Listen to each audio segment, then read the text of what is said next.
Olá, meus amigos, tudo bem? Meus irmãos, nós estamos hoje com uma pessoa extraordinária que vai nos privilegiar e trazer uma palavra aqui para nós, na sede Brasil para Cristo em Araçatuba. Irmã Ruth, da Igreja Batista de São Paulo, lá de Itaquera, e vai hoje nos agraciar com a palavra, um manjar de Deus, para que todos nós possamos sair daqui alimentados. Não é isso, irmã? Agradeço a oportunidade, me deram aqui, a todo o engajamento da igreja. O Senhor seja louvado por sempre. É isso aí, estamos juntos, vamos ouvir a palavra e espero que todos vocês gostem. E não se esqueçam, hein? Compartilhar, se inscrever e dar like, faz parte para o sucesso do ministério. Um abraço, que Deus os abençoe. Vamos à palavra. E vamos à palavra, que acredito que será algo rápido. Eu quero ler com vocês em Efésios, capítulo 1, de 1 a 14. Se você puder, abra a sua Bíblia comigo, no papel, no celular.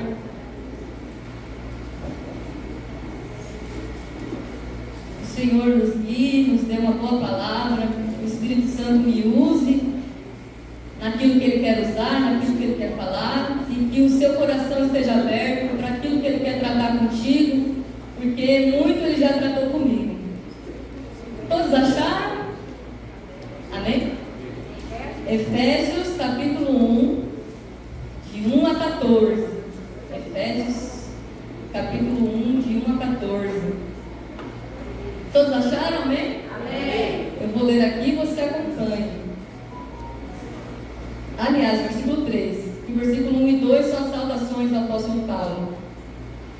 Versículo 3. Bendito Deus e Pai de nosso Senhor Jesus Cristo, o qual nos abençoou com todas as bênçãos espirituais nos lugares celestiais em Cristo, como também nos elegeu nele antes da fundação do mundo, para que fôssemos santos e irrepreensíveis diante dele em amor, e nos predestinou para filhos de adoção por Jesus Cristo, para si mesmo, segundo o beneplácito de sua vontade, para louvor da glória de sua graça, pela qual nos fez agradáveis a si no amado, em quem temos a redenção pelo seu sangue, a remissão das ofensas, segundo as riquezas da sua graça, que Ele fez abundar para conosco em toda sabedoria e prudência, descobrindo-nos o mistério da sua vontade, segundo o seu beneplácito que propuser em si mesmo, de tornar a congregar em Cristo todas as coisas, na dispensação da plenitude dos tempos, tanto as que estão no céu, como as que estão na terra. Nele, digo, em quem também fomos feito herança, havendo sido predestinados conforme o propósito daquele que faz todas as coisas, segundo o conselho da sua vontade, com o fim de sermos para louvor da sua glória, nós os que primeiro esperamos em Cristo, em quem também vós estáis, depois que ouviste a palavra da verdade, o evangelho da vossa salvação, e tendo nele também crido, fostes selados com o Espírito Santo da promessa, o qual é o penhor da nossa herança, para a redenção da possessão adquirida, para louvor da sua glória. Feche os seus olhos. Senhor, somos necessitados da sua palavra e não viemos em vão. Por isso fala conosco, Senhor, o que o Senhor tem para falar. Trata conosco, Senhor, o que o Senhor tem para tratar, Senhor. Eu sei que grande e poderosa é a sua obra, Espírito Santo de Deus. Fiz um esboço simples, mas é o Senhor que nos conduz. Então fala para a tua igreja, Senhor, com poder e autoridade vinda dos céus. Prepara os nossos corações, Senhor, em nome de Jesus. Amém. Queridos, eu vou ficar segurando minha Bíblia aqui, que ela é nova, meu marido me deu, e a minha estava caindo aos pedaços, e ela fica fechando. Esse livro de Efésios, eu reli ele ontem, já tinha lido algumas vezes, e ele é perfeito para quem quer começar a entender como se comportar como um verdadeiro cristão. Ele tem conselho aos pais, aos filhos, marido, esposa, para novo crente, para crente velho. Ele é um resumo de tudo. Então, se você, adolescente, eu trabalho muito com adolescente na minha igreja também, se você, adolescente, jovem, tem dúvidas do que fazer e não fazer na sua conduta, eu te dou uma dica: lê esse livro de Efésios que está resolvido. Começa por ele. Se quer saber do amor de Jesus? Lê João. Se quer saber do Espírito Santo, leia Lucas, Atos. Então a Bíblia está repleta aí de dicas para vocês. E aqui a igreja de Éfeso, a qual Paulo escreve essa carta, é uma igreja boa, equilibrada, e Paulo se alegra pela unidade e amor dos irmãos. Por isso ele não trata muito, como ele tratou nos Coríntios, sobre unidade. Ele trata das coisas espirituais, falando quem eles são em Cristo Jesus. Então você vê aqui no versículo 3, o qual nos abençoou com todas as bênçãos espirituais dos lugares celestiais em Cristo. Então ele relembra ou avisa, se alguém não sabia daquela igreja, da posição que aqueles crentes e que nós crentes em Jesus temos em Jesus. Porque muitas vezes o que nos falta é a convicção de quem nós somos em Jesus. E hoje mesmo eu estava conversando com a Jaque sobre identidade no Filho de Deus, identidade em Cristo Jesus. E é engraçado que quando o Felipe falou que eu iria trazer a palavra, uma breve reflexão, eu estava preparando outra coisa, eu estava lendo em Lucas, mas não via confirmação, não ardia no meu coração que era aquilo. E é engraçado que tudo que nós vamos fazer na igreja, o Senhor confirma através de um louvor, através de alguma pessoa. E quando eu comecei a ler aqui, eu nem vi que eu estava em Efésios. Fui lendo e parei em Efésios. E aí eu vim viajar, né? Meu pai nos deixou na rodoviária. E o Senhor começou a confirmar ali. Meu pai começou a confirmar sobre o tema de hoje, que é posicionamento. Nós muitas vezes não tomamos posse, não só daquilo que o Senhor quer nos dar, mas daquilo que o Senhor já nos deu, da identidade que o Senhor já colocou em nós.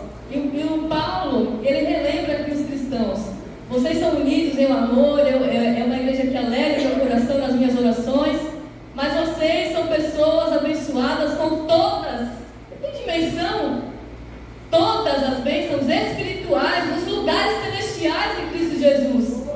E eu fico observando nesse... acho que até acabado, ou não, né? Eu fico observando nesse mundo que há uma coisa que envolve esse mundo, e eu gosto de estudar o que acontece nesse século, como era o século passado, como vai ser o futuro, e eu descobri que tem uma coisa chamada niilismo. Alguém já ouviu falar aqui? Niilismo. Niilismo vem do latim nihil, ou nihil, e ele quer dizer literalmente nada. E o niilismo ele tem 4 fases. Eu vou ler, mas é muito rápido, é uma frase. O negativo, niilismo, nega o mundo real para aceitar a ideia de outros mundos. Você vê que o mundo está tão corrompido, isso é anti-iluminismo. O mundo está tão corrompido que até os filmes aceitam a ideia de outros mundos, mas não aceitam a ideia desse mundo. O niilismo reativo, que nasceu no iluminismo, onde decretam a morte de Deus e se apegam na razão, no futuro e progressismo. O niilismo passivo, que se entrega ao pessimismo e baseia a vida em indiferença e apatia. E o último, em que nós estamos vivendo agora, niilismo ativo, constrói e ressignifica valores e sentidos a todo momento. Então você vê que tudo que a palavra já estabeleceu, hoje está sendo ressignificada. Não é bem assim. A Bíblia precisa ser alterada. E esse niilismo vem muito de Nietzsche. Ou seja, o niilismo é a morte da fé, é morte do ânimo e morte dos princípios e valores já pré-estabelecidos pela palavra. E eu preciso que você entenda que o seu posicionamento, ele não só pode, como ele deve ir de frente com essas ideias. Porque se a palavra olha para nós e fala, esforça-te e tem de bom ânimo, eu não posso ficar nesse niilismo passivo, que é ficar nesse pessimismo, ou basear a vida em indiferença, apatia e dizer, não, é assim mesmo. Não é assim mesmo. O nosso posicionamento, ele nos desperta a ir contra tudo isso e a se indignar e a não se conformar com esse mundo. Então você jovem, adolescente, é engraçado que lá no serviço, eu não forço nada para ninguém, não falar, vem aqui que eu vou pregar agora. Mas tem coisa que eu não deixo descer. As pessoas entram na minha sala, eu trabalho numa sala sozinha, e elas entravam cantando funk, falando palavrão. E eu comecei na brincadeira mais certa, eu falei, gente, aqui tem doutrina. Se for entrar aqui, não vai ficar falando palavrão cantando funk não. Vem cantando louvor, vem falando bem, paz do Senhor. E agora é engraçado que eles riem de mim, mas eles não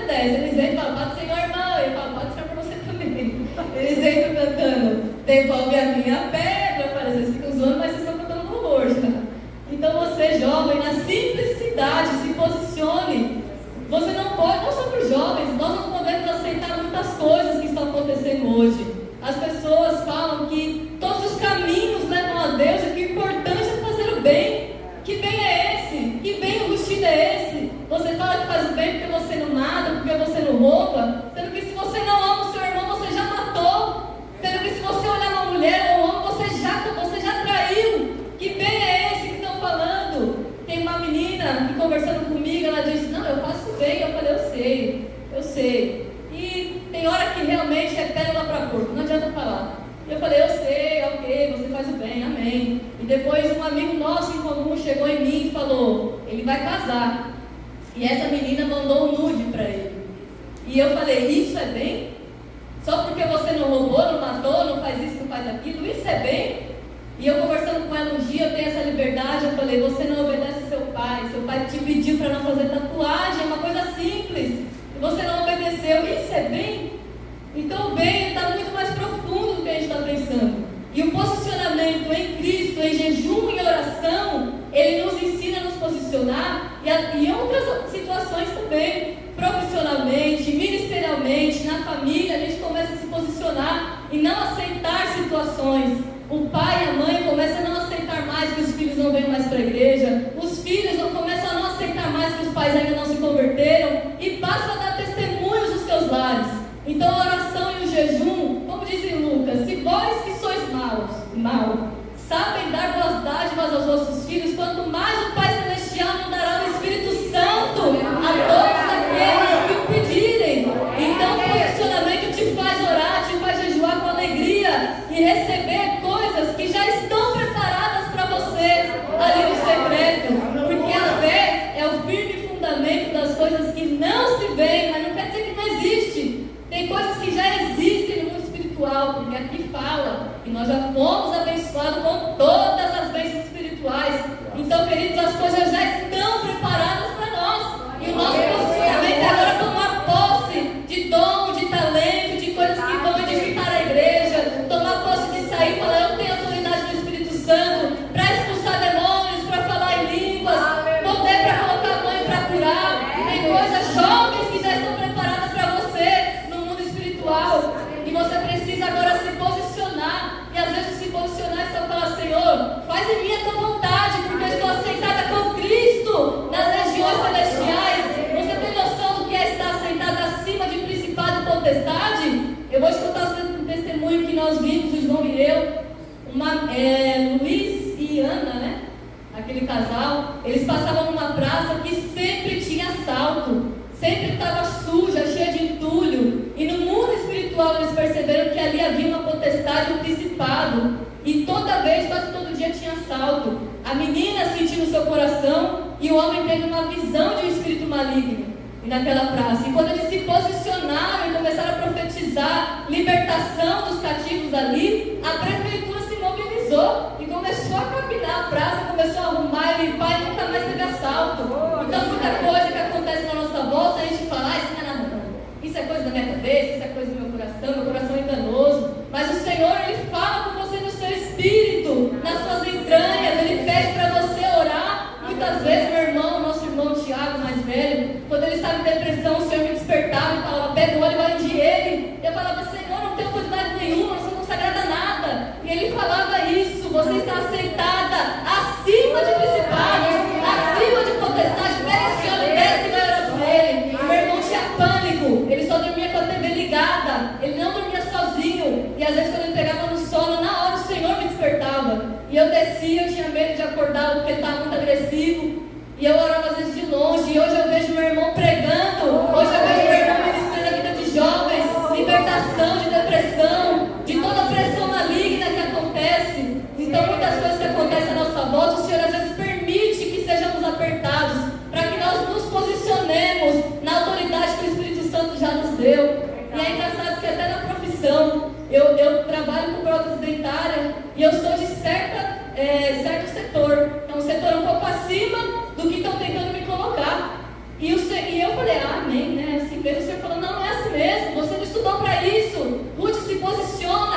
eu fui e falei, olha, eu não sei se você vai me mandar embora, mas eu não vou aceitar esse setor. Se você me passar para lá, eu vou procurar outro. E eu pensando que ela ia me mandar embora, ela falou, amém. Ela contratou outro, eu vou para outro setor agora. Então tem coisas que o Espírito Santo nos impulsiona a nos posicionarmos, a nos indignarmos, porque a Bíblia fala, não nos conformeis com esse mundo, mas renovar a vossa mente pela palavra de Deus. Isso aqui, queridos, é tesouro na nossa mão, o Evangelho é poder na nossa mão. Nós não podemos abrir mão do Evangelho e nem aceitar que ele seja alterado, que ele seja atualizado. O Senhor não aceita e pronto, acabou. Não aceita o homossexualismo, não aceita a traição, não aceita mentira, não aceita o roubo, não aceita a fofoca, não aceita a falta de amor. Nós não podemos mudar isso aqui em detrimento de pensamentos aleatórios. Pensamentos aqui, niilismo passivo, niilismo ativo, que fica construindo e ressignificando valores e sentidos a todo momento. Isso revela tamanha fraqueza e tamanho vazio. As pessoas estão tão vazias que elas pegam o que já está estabelecido para o bem delas, para o favor delas. O individualismo que Satanás coloca nas mentes das pessoas, achando que nisso vai ter união. A união está no que é eterno, no que é imutável, no que não pode ser alterado. Então, eu vou terminar, pastor. Então, queridos, encerrando, eu preciso que você fique com essa palavra, seguindo a voz do Espírito Santo. O batismo do Espírito Santo é o falar em línguas também, mas é a sensibilidade à voz do Espírito Santo, ao que ele manda você fazer. Algumas coisas são atos proféticos. Eu era meio cética, já viu isso, mas eu era uma crente muito cética. Eu falava, esses atos proféticos aí, o que é isso? Mas é coisa de Deus. Você vê que Gideão, quando foi lutar, muita gente foi embora e o Senhor falou, quebra um cântaro, toque a buzina, que eu vou guerrear por você. Onde já se viu, você vai para a batalha, pega um vaso, quebra no meio, pega a buzina e toca. São atos proféticos que só o Senhor pode fazer você entender. E se você não entender, vai assim mesmo, porque depois você vai entender, como o louvor disse aqui, tem coisa que é na eternidade que você vai entender. Então tem coisa que o Espírito Santo está te incomodando a fazer e você está achando que é coisa da sua cabeça. Querido, se posicione em nome de Jesus, porque você está assentado acima de principados, acima de potestades, nas regiões celestiais, abençoado com todas as bênçãos espirituais em Cristo Jesus. Então que fique essa reflexão nessa igreja. Vou parar de falar já, porque eu desemboco aqui, começo a gritar e perco a voz. Então, eu acho lindo porque não é nada disso que eu, Ruth, preparei. O que eu preparei foi outra coisa, era o livro de Lucas. Mas o Senhor me guiou para esse livro e eu sei que ele fala desde o início do culto, ele já está falando através dos louvores. E eu sei que para muitas pessoas essa é a palavra que o Senhor quis dar. Para muitas, não para todas, inclusive para mim. Porque nós precisamos deixar essa preguiça de lado, essa preguiça espiritual, e ir para cima, porque a vitória já está garantida. Nós já somos muito mais que vencedores. O Senhor já conquistou tudo por nós. E o selo de garantia disso tudo que Ele garantiu, que Ele nos deu, é o próprio Espírito Santo. Então que o Espírito Santo continue falando aos vossos corações. E a oração e jejum que vocês fizeram já é mais do que um posicionamento. Agora é só tomar posse, querido. Eu agradeço a todos.